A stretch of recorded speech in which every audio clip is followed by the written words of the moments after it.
नमस्कार, स्वागत है आपका इंडिया न्यूज 28 में। ये बात करते हैं मध्य प्रदेश की कुछ खास खबरों की। शहर को आवश्यकता है मोहल्ला समितियों की। मध्य प्रदेश सरकार द्वारा 2011 में एक गजट पारित किया गया था, जिसके अनुसार हर वार्ड में एक मोहल्ला समिति बनेगी, जिसका कार्य होगा वार्ड में होने वाले कार्यों की देखरेख करना।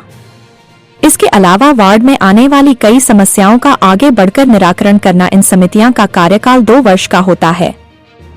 इस संबंध में कुछ युवा आगे आए हैं और उनका कहना यह है कि वार्ड समितियां का गठन होना चाहिए। इस संबंध में जब हमने मुख्य नगर पालिका अधिकारी सुरेखा जाटव से बात की तो उन्होंने कहा कि पहले इस तरह की समितियां बनाई गई थी, लेकिन वह निष्क्रिय पड़ी हुई है। लेकिन उनका कहना यह है कि यदि आपके चैनल के माध्यम से यदि कुछ लोग आगे आना चाहते हैं तो हम इस तरह की समितियों का गठन कर सकते हैं। देखा जाए तो रायसेन शहर को इस तरह की समितियों की बहुत आवश्यकता है।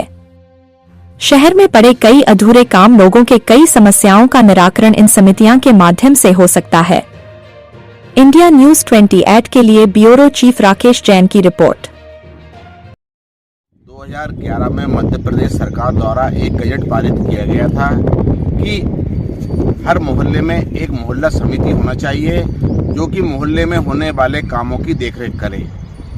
आज कई साल बीतने के बाद भी सुना है कि कई जगह पर इस तरह की समितियां नहीं हैं, जिसकी वजह से कई जगह काम नहीं हो पा रहे हैं। हमें कुछ युवाओं ने फ़ोन लगाए, उन्होंने कहा कि रायसेन में इस तरह की समितियां बनना चाहिए, जो कि वार्ड में होने वाले कामों की देखरेख कर सकें। इसके अलावा भी वार्ड में ऐसे कई काम होते हैं जिसके लिए लोग भटकते रहते हैं।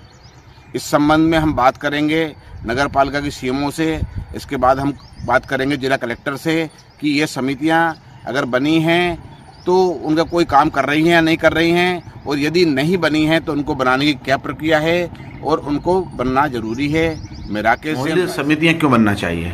मोहल्ला समितियाँ इसलिए बनना चाहिए क्योंकि रायसेन में विकास तो हो रहा है, विकास बहुत तेज़ी से हो रहा है, लेकिन जितने तेज़ी से विकास होता है उतने तेज़ी से वो विकास ख़त्म हो जाता है। जैसे सड़क आज बनती है कल टूट जाती है। अगर मोहल्ला समिति होगी तो जिस मोहल्ले का रोड बनेगा वो समिति उस जो मटेरियल उपयोग होगा, जितनी उसकी राशि आवंटित की जाएगी, जिस हिसाब का मटेरियल होगा उसकी जाँच करेगी।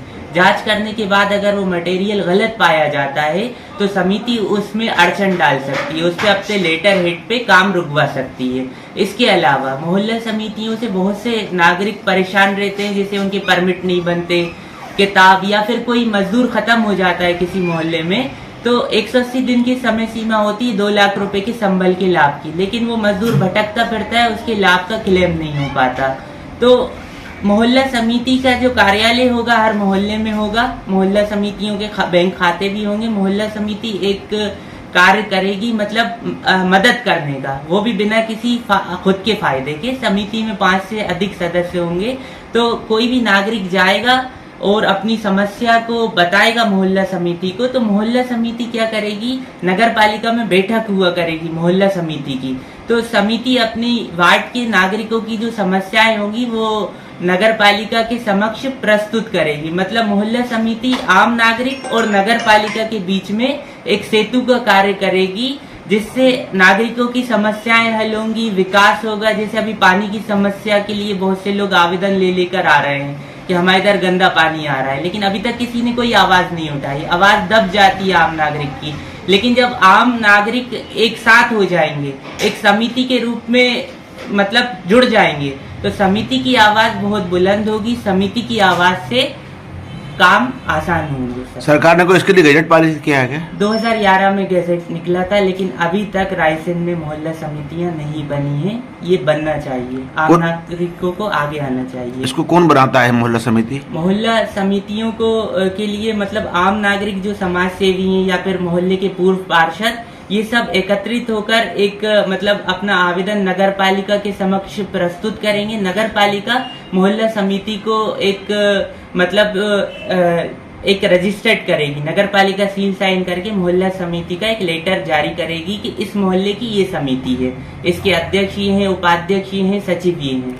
इतने साल पहले गजट पारित हुआ तो इसमें अड़चन क्या है? अड़चन यही लगता है कि कुछ जनप्रतिनिधियों द्वारा जो मतलब नेतागिरी को लाभ का सौदा मानते हुए चुनाव लड़ते हैं, तो वो लोग शायद रुकवा रहे हो, जनप्रतिनिधि रुकवा रहे हो मोहल्ला समितियों को, ऐसा हो सकता है। क्या नाम है आपका? अमान खान। क्या नाम है आपका? नमस्कार, मेरा नाम विकास राय है। मैं वार्ड नंबर 9 तालाब मोहल्ला का निवासी हूँ। आज मैं ये बताना चाहता हूँ कि हमारे वार्ड में समितियों का होना बहुत ज़रूरी है, क्योंकि अभी तक जितने भी काम हैं वो अभी जैसे मान लीजिए पार्षद जी जो है वो अभी लोगों को सेवाएं दे रहे हैं और वो अपना काम कर रहे हैं, पर इसके अलावा समिति क्यों ज़रूरी है ये मैं बताना चाहता हूँ। समिति यूँ इसलिए भी ज़रूरी है जैसे कि नगर पालिका के संबंधित काम तो हो रहे हैं सारे, इसके अलावा जैसे ई श्रम कार्ड बहुत से लोगों को जानकारियाँ ही नहीं है, आयुष्मान कार्ड के लिए लोग बहुत परेशान हो रहे हैं और कुछ 78 लोगों के बन गए हैं, पर जो ज़्यादा पात्र लोग हैं उनके बन ही नहीं पा रहे, उन तक वो योजना नहीं पहुँच पा रही हैं। इसके लिए हम चाहते हैं कि हमारे वार्ड में और सभी रायसेन के जितने वार्ड हैं उनमें समिति बने जिनमें ईमानदार लोग हों और जिनका ये काम हो कि भैया लोगों तक ये जानकारियाँ पहुँचाना और लोगों को जागरूक करना। अधिकतर लोग अभी इतने भी जागरूक नहीं है, क्या भाई हम वोट दें, उनको भी जागरूक करना और हर तरह की जागरूकता से रिलेटेड मैसेज पहुँचाना। और इसके अलावा जैसे कोई गरीब है और उसकी जाति प्रमाण पत्र ही नहीं बन पा रहे हैं, बनने को सारी प्रक्रियाएं नियम है सब अच्छे से है, पर लोग समझ नहीं पा रहे हैं और एक ही व्यक्ति के ऊपर सारे काम थोप दिए गए कि भैया ये आप कर लो, ये कर लो, ये कर लो, तो वो भी दिक्कत नहीं होगी। और बाकी जो ऊर्जावान लोग हैं जो इन कामों में आगे बढ़ के भाग लेना चाहते हैं उनके द्वारा समिति बनाई जाए और बाकी उन सबको भी सहयोग मिलेगा जो अभी काम कर रहे हैं, समिति से ये लाभ रहेंगे। मैडम 2011 में गजट पारित किया था मध्य प्रदेश सरकार ने कि हर मोहल्ले में एक समिति बनना चाहिए जो मोहल्ले की निगरानी करे, उस संबंध में कुछ कहना चाहेंगे? मोहल्ला समिति का गठन पहले भी किया गया था लेकिन वो क्रियान्वित नहीं है और लोग उसमें आगे आना नहीं चाहते हैं। अगर आपके माध्यम से पब्लिक तक की जानकारी जाती है और वो स्वेच्छा से मोहल्ला समिति के सदस्य बनना चाहते हैं तो जरूर नाम दें, हम उनकी समिति फिर से गठित करेंगे, पर उन्हें जो जो नगर पालिका से निर्देश होंगे उनका पालन उन्हें करना होगा। यदि कोई गलत काम होता है वार्ड में तो क्या आवाज नहीं उठा पाएंगे? वो गलत काम के लिए ही मोहल्ला समिति बनाई गई है, उनके ऊपर नियंत्रण रहेगा, वो पार्षद के अधीन रहेंगे, पार्षद के साथ उनकी बैठकें की जाएंगी और उनको जो भी समस्याएं हैं उसमें उनको बढ़ चढ़ कर उसमें हिस्सा लेना।